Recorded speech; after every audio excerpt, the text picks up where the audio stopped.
E aí, gente, tudo bem? Tudo em ordem? Graças a Deus, tudo bom? O papo hoje aqui é muito bacana porque sem tijolo não se faz nada, não se constrói numa casa. Sem telha você não cobre a casa. E aí você fica, se quiser se proteger, embaixo da árvore, embaixo da ponte. Hoje estou com o Sandro Roberto da Silveira, empresário de cerâmicas, proprietário de cerâmicas e também presidente da Acervir, que é a Associação das Cerâmicas Vermelhas de Itu.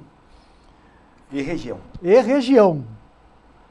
Você é ituano e mora em Elias Fausto. Sou ituano, aí fui morar fora um tempo, trabalhava com venda de máquinas e equipamentos para a indústria cerâmica, dei um pouco de consultoria fora isso aí, depois eu acabei adquirindo uma empresa, uma participação de uma empresa em Elias Fausto. E aí acabei morando lá e construindo ali a minha base de negócios. E aí a gente fala assim, né? Empreender é difícil, empreender é uma loucura, ser empresário no Brasil é para doido. E além de uma, ou sócio de uma cerâmica, você tem mais uma em Elias Fausto e uma em Indaiatuba. Sim, essa de Indaiatuba é a mais nova, é um novo projeto nosso aí. Ela tem 6 meses de vida, né? Ela chama Nova Indaiá, uma planta bem moderna, com uma tecnologia bem avançada, uma tecnologia italiana muito interessante, que reduz o prazo do processo e nos garante uma qualidade de produto muito boa. E ela está começando agora também, é um bebê. Essa empresa tem 6 anos que a gente startou ela e estamos entrando no mercado agora. Bacana, bacana, bacana. E a Acervir, e é muito importante, e por isso obrigado por você disponibilizar seu tempo e vir, porque a Acervir, ela congrega essas cerâmicas que fala-se, né, o próprio nome diz, é a Associação das Cerâmicas Vermelhas. Itu foi o maior polo cerâmico do estado de São Paulo. Teve uma concentração de grandes indústrias com tecnologias de vanguarda e tinha na sua matéria-prima um diferencial muito grande de toda a região. E por isso que se fundou em Itu a Associação Acervir. Nós temos aí acho que 18 cidades que temos empresas associadas da nossa base. E realmente foi um polo muito grande, muito importante. Hoje nós temos um polo muito importante na cidade de Tatuí, que tem um número grande de empresas expressivas, uma produção muito grande, e pulverizou mais as indústrias no estado. E por que cerâmica vermelha? Tem cerâmica branca? Tem. Cerâmica branca é a cerâmica de piso revestimento, que a massa é branca. Eles falam branca por causa da massa do biscoito, embora o processo produtivo da cerâmica, porque a argila ela tem a característica vermelha, ou melhor, o produto acabado é vermelho. O produto cerâmico ele é vermelho na sua essência, né? Por isso que ficou cerâmica vermelha e a cerâmica branca, antigamente o piso e revestimento só era feito com a massa branca e hoje ele já é feito também com a massa vermelha. Mas ficou aí cerâmica prensada, vamos dizer assim. Tá. Não é a cerâmica estrudada que nem é o nosso processo. Entendi. Eu, além de presidente da Acervir, eu sou vice-presidente da ANICER, Associação Nacional da Indústria Cerâmica. Então nós temos no Brasil hoje 4.000 empresas, mais ou menos. Nossa. E nós contratamos uma consultoria canadense e fizemos um estudo do ciclo de vida do produto. O que é o ciclo de vida? Desde o nascimento dele até ele ir para o túmulo, até ele morrer. Né? E os impactos que nós causamos desde a extração, a aplicação, o que a gente gasta de água, o que a gente emite de carbono, etc. E, para nossa surpresa, a nossa atividade, embora o nosso produto seja sinterizado em queima, é o produto menos impactante hoje do setor da construção civil. Nenhum outro produto se iguala ao produto cerâmico em termos de impacto ambiental. Nem o gesso, nem o concreto, nada. Tudo tem mais emissões e mais impacto ambiental que o nosso sistema. O gesso, por exemplo, se você enterrar ele vira ácido sulfúrico. Então, ele tem um descarte todo criterioso, ele tem todo um processo para se descartar. Super diferenciado. Super diferenciado. O nosso material, se passar por um moinho, uma construção e jogar no solo, ele vira um pedregulho. Então, que não tem impacto, ele é inerte, é um material inerte, né? Legal pra caramba. É. E olha, esse é muito bacana isso. Eu estive na Servir um tempo atrás e eu fiquei muito empolgado, fascinado com o laboratório, porque ainda tem esse laboratório, os testes. Temos Gente, ensaios. é muito bacana os testes dos tijolos nas telhas. Sabe que a construção civil em 2013 passou por uma mudança muito grande. As construções habitacionais elas foram dotadas de uma norma, chama Norma de Desempenho, NBR 15575. E essa norma diz que a gente não tinha isso. O que cada construção habitacional tem que ter de comportamento. Hoje nós temos isso escrito numa norma. Poxa. E que o usuário, quando você constrói para vender para outro, você é obrigado a cumprir essa legislação. Então hoje você tem toda uma parametrização dizendo como a construção tem que se comportar. Então, isso mudou muito o nosso conceito em entender que a gente não vende hoje bloco cerâmico. Nós vendemos um sistema construtivo que tem que atender essas normas. E eu acho que essa consciência do empresário é muito importante. O nosso sistema construtivo é bom, uma casa é um bem de família para muitos anos. Passa de pai para filho. Eu acho que a casa ela traz uma dignidade. Não existe um programa mais integrador no Brasil do que o sistema de casa própria. Quando você facilita para que a população tenha acesso a uma moradia. Você tira dele o aluguel, você traz dignidade para a família, traz segurança para aquela família, porque aquele aluguel às vezes leva 30%, 40% do salário do trabalhador. Com certeza. Então, eu acho que esses programas são maravilhosos e eu só não entendo por que eles não funcionam tão bem como deveriam. Existe uma política a servir como associação, como empresário. Como é que dialoga-se, né, com o governo municipal?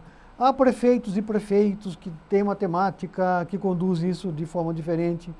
Mas na sua visão, que é super longeva, né, e acadêmica disso tudo, né, como é que você enxerga essa relação? Pode ser melhor entre governo e empresa? Então, na minha visão, o nosso problema habitacional ele está ligado ao imediatismo. Todo agente público tem uma gestão curta, de 4 anos, Sim. E que dentro daquela gestão ele tem que realizar o máximo de coisas possíveis para que ele possa gravar o nome dele, quer seja o governo estadual, federal ou municipal.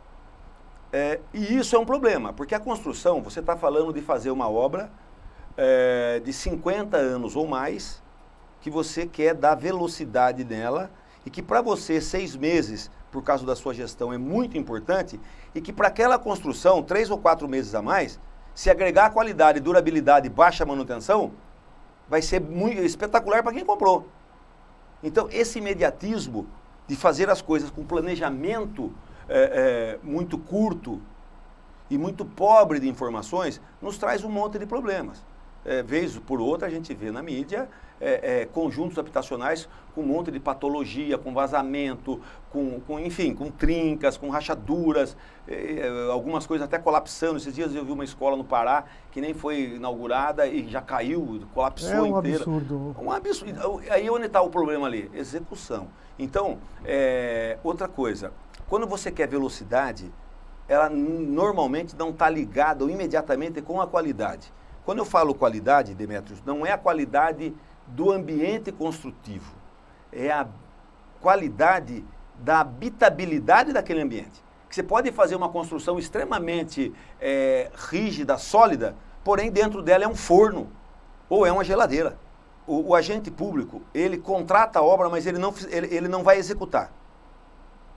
Então, e muitas das vezes você tem 3 ou 4 pessoas, 4 empresas, que uma empresa pega a obra do governo, vamos fazer 1000 casas aqui, estou dando um exemplo grosseiro.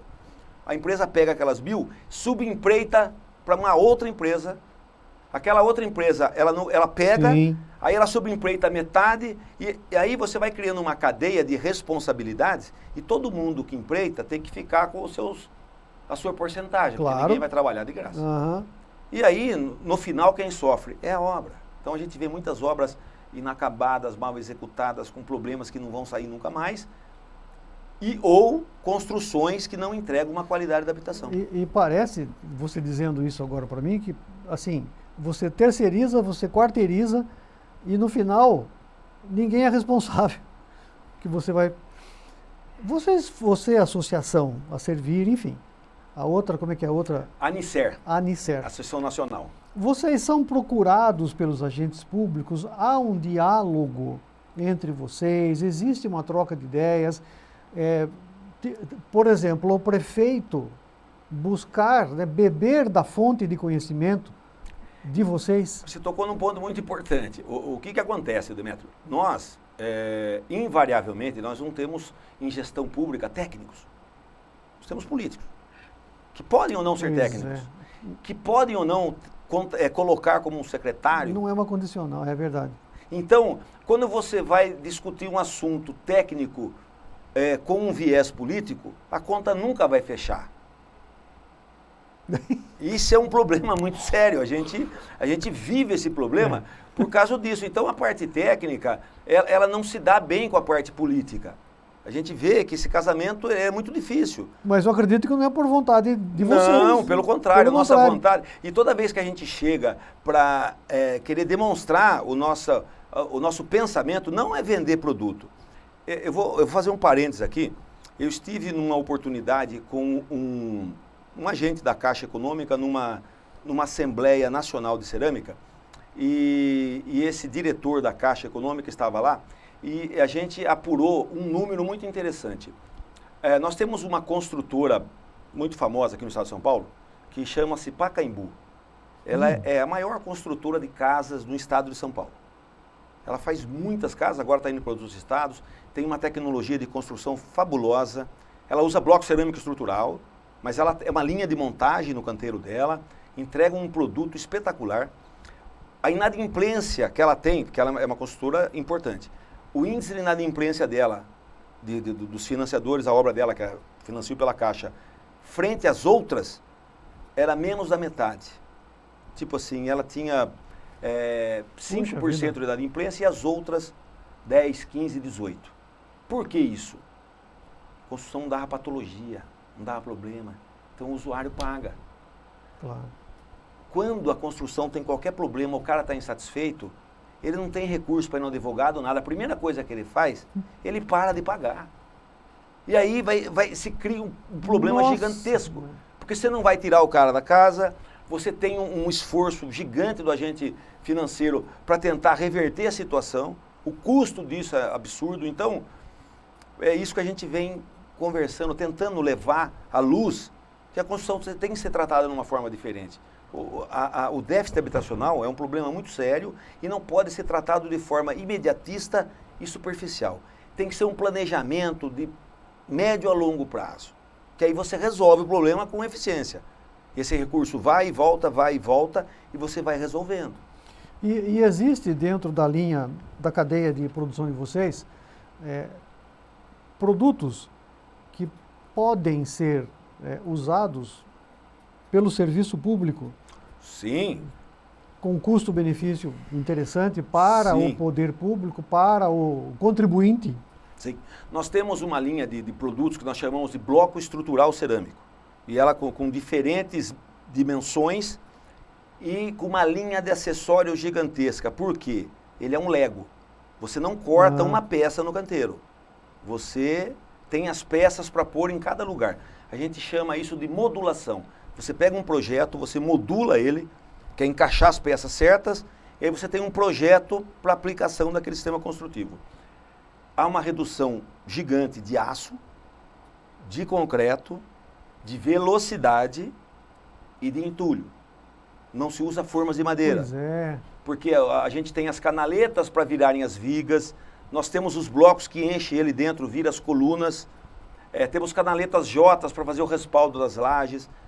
É um produto muito interessante, muito importante, vem de encontro com essa necessidade de fazer mais com menos. E é argila. Argila, é bloco cerâmico. Nós edificamos com esse bloco, vamos falar em pavimentos, até 14 pavimentos. Olha! Então, é um produto que tem uma tecnologia agregada muito grande, que está aí no mercado, está à disposição, a gente está sempre expondo isso, temos cursos para a instalação disso, porque não é tão diferente do outro sistema, mas o profissional que vai aplicar, o pedreiro ou o mestre de obra, tem que entender que aquilo não pode cortar, as peças têm que ser postas no lugar adequado e tudo mais, né? Mas isso aí eu acho que, meu Deus, não é possível que...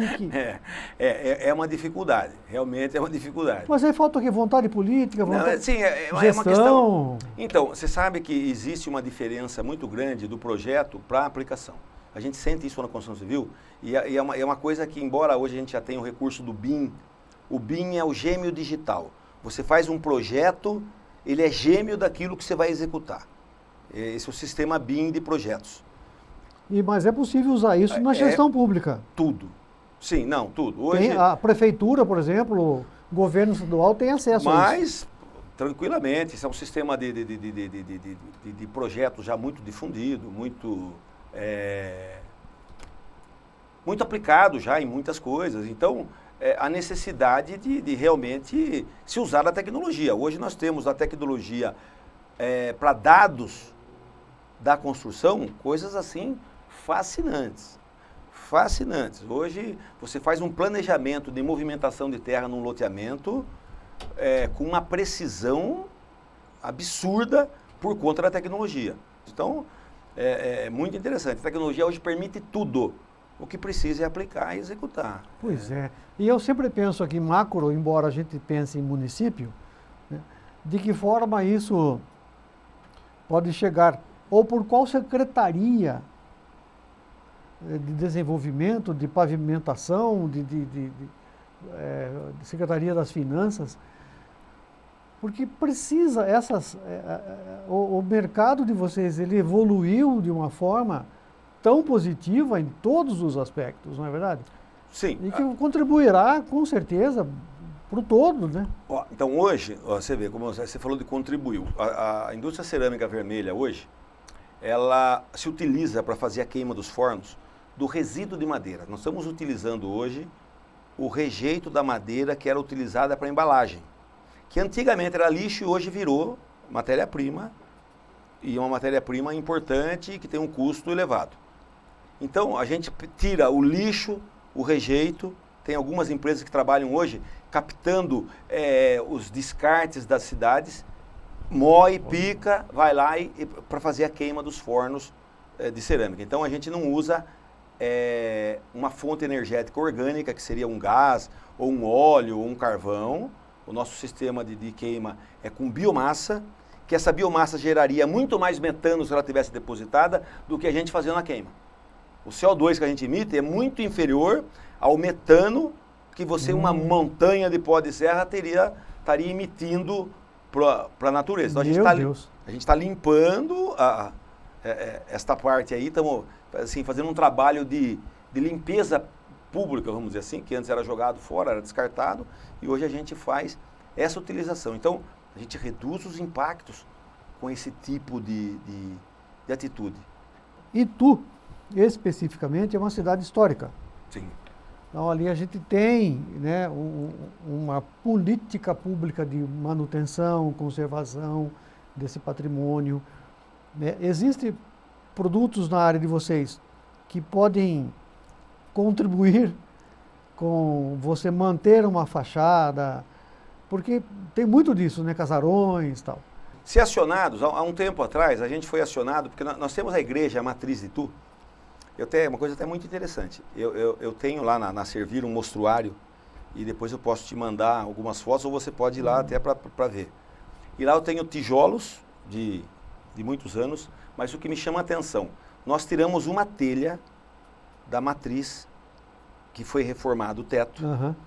Essa telha, uma telha francesa, que veio de Marsella. Tá. A igreja foi construída há 400 anos, 390 anos. Essa telha é daquela época, ela veio de navio da França. A gente lavou a telha num jato de água, levamos para o laboratório e ensaiamos a telha. 400 anos. Ela conserva todas as propriedades de uso. 400 anos. Eu tenho ela lá.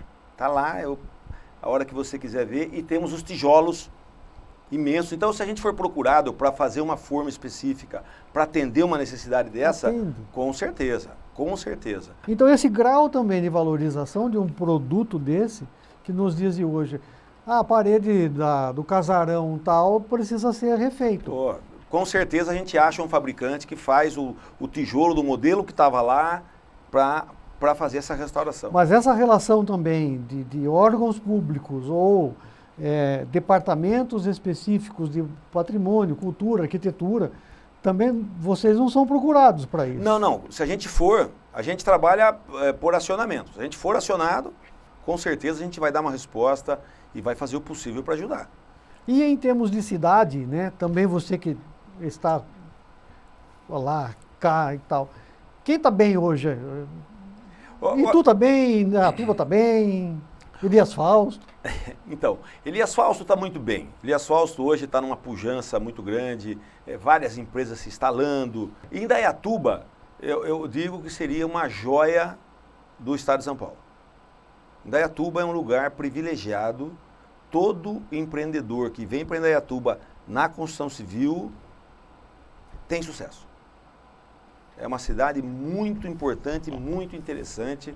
Ela traz uma segurança muito grande, ela traz uma virtuosidade muito grande. E nossa querida Itu, como é que você vê Itu? Itu pode mais? Sabe que Itu, eu acho que Itu deu um top. Eu sou ituano, e eu sou do tempo de Itu, que Itu estava à frente de todas as cidades do interior. Assim, Itu se industrializou muito rápido. Então Itu ficou pujante. Bom, Itu parou por um período. Itu, eu vejo que vem se recuperando em termos de crescimento, de modernização. A cidade vem buscando essa gestão. Né? Porque o entendimento, antigamente, a política, ela não era feita de forma técnica. Ela era feita de forma perceptiva. Os políticos sempre foram perceptivos, entravam no bar, tomavam pinga com um, café com outro e faziam uma gestão caseira. E isso hoje não cabe mais. As cidades precisam de uma administração profissional. O povo ainda não sabe o peso que tem o voto dele. Se ele coloca um mau gestor, ele vai pagar uma conta muito cara. Muito. Na saúde, na educação, na segurança pública e até no trabalho. Não, é uma reação em cadeia, mais uma vez, e reflete, e o prejuízo final é da população. Então, a gente fica com essa esperança de que Itu sempre pode mais. Com certeza, o Itu tem um potencial muito grande. Eu acho que tudo é uma questão da visão do gestor e o planejamento para uma cidade, qualquer que seja delas, não pode ser para 4 anos. A cidade tem que ter um planejamento a médio e longo prazo. Todo equipamento público ele tem que ter durabilidade, longevidade. Você não pode ficar trocando equipamento público toda hora. Faz um posto aqui e derruba. Faz um hospital ali e derruba. Faz uma escola aqui, uma creche, sabe? Então, fez a creche aqui, nem acabou de fazer, já não cabe mais criança. Então, a política não deveria ser de pessoas. No Brasil, a nossa política é de pessoas. As políticas deveriam ser de partidos. Então, não importa quem entra, continua-se com a mesma filosofia. Aí, a gente avança. Tá aí a sementinha, hein? Olha que boa ideia aí do Sandro. E um tijolinho em cima do outro, após o outro, a gente constrói aí coisas boas para todos nós. Sandro, eu te agradeço mais uma vez demais pela tua vinda, essa sua contribuição intelectual, profissional, que é muito importante, né? A gente ouvir pessoas aí que possam contribuir. Muito obrigado. E tu pode mais. Com certeza, Demetrio, eu que agradeço o convite. Foi um prazer estar aqui com você, batendo esse papo assim. A gente tem uma vivência grande, eu sou de Itu, moro hoje em Elias Fausto, tenho muitos negócios em Indaiatuba, então a gente vive essas cidades. E sempre a crítica é uma crítica não pejorativa, mas sim construtiva. E não é uma crítica, é uma observação. Para que as coisas, se a cidade não vai bem, não tem quem vai bem. Não tem a classe que vai bem. Nem rico, nem médio, nem pobre. Uma cidade que vai mal, todos vão pagar o preço. Seja o preço da insegurança, seja o preço da falta de infraestrutura, seja o preço da saúde, o preço de ter um monte de gente passando necessidade. Então, o município indo bem, todos que compõem esse município vão bem. Então, a visão sempre é essa, a visão é macro, é todos. O tempo de um só, de um ser mais do que o coletivo, isso acabou. Hoje a gente não pode mais viver assim. Hoje o coletivo tem que predominar o elemento. No individual. É. Sensacional. Amém. Um abraço. Um abraço.